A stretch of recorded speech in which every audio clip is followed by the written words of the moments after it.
Ken with Moix Farms. I promised you a little update on the tool trailer.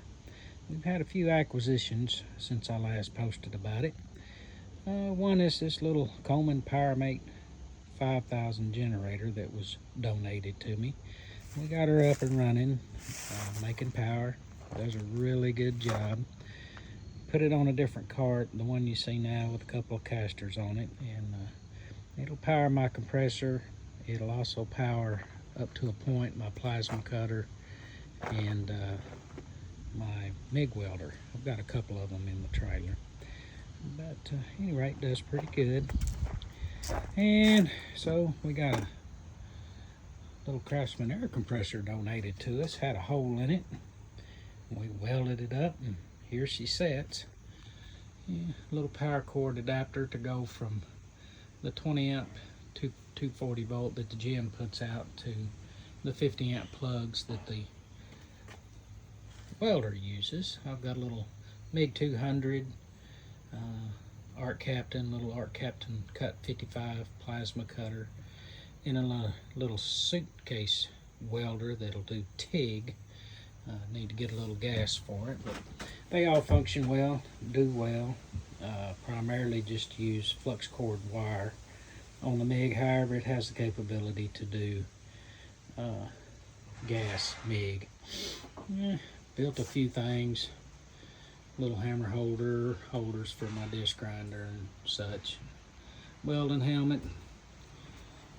As you can see, a little bit of wire storage, just cheap Harbor Freight stuff. It's traveled a few miles, haven't had any problems with any of the stuff falling off. And of course, you know about my little lathe. Used it to make some bushings, a few other things. Of course, a handy dandy floor jack. And this cabinet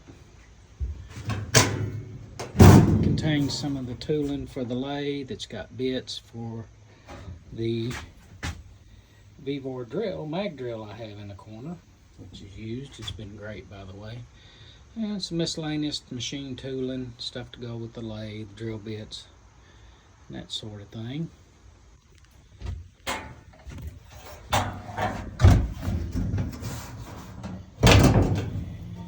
Not ideal, but it functions. Kind of hard to do with one hand. Coming on around, we've got a couple of ladders to do a few things with. And this is the little welder I end up using the most on the generator. It's a little Harbor Freight Titan. I've had that for a long time. It's flux core only. Does real good. A little vise, small grinder for knife sharpening, that kind of thing. Small sander, a little slow, not real happy with it. I've got a grinder sander in the shop that I'm going to go with. Then big drill for some of my tenoning, that sort of thing. I like Bauer tools. I've had pretty good luck with them for small stuff. For my bigger stuff, I've got Rigid. Really like Milwaukee, but the price is usually too much for me. A couple Waco EK mags I've been working on. Got them fixed up. Little drill press comes in real handy. Sheet metal shear. So the newest upgrade is we've got lights in the shop. We've actually got 110 volt power pretty much at any time. And that's because I added solar. I have a 2000 watt inverter, one small battery. I'm going to put another lead acid battery. I know there's much better batteries out there, but for affordability and the more than it gets used, that's what I use.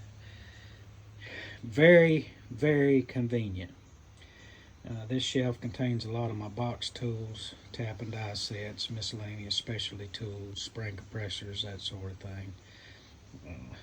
Fairly organized. And a few fluids and things like that. And then just miscellaneous junk up on the top. And I've got a charging station,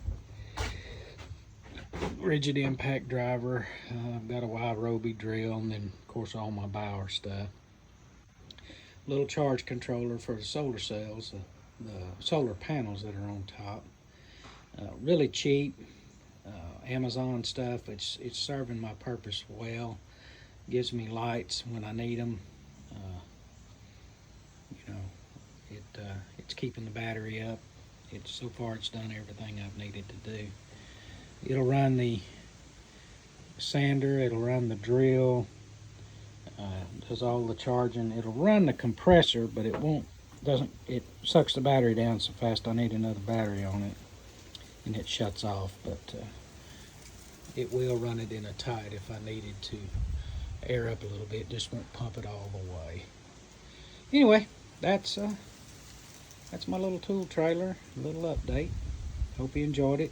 If you like this kind of content, please like and subscribe. It doesn't cost you a thing, but it sure benefits me. I sure appreciate you. Bye.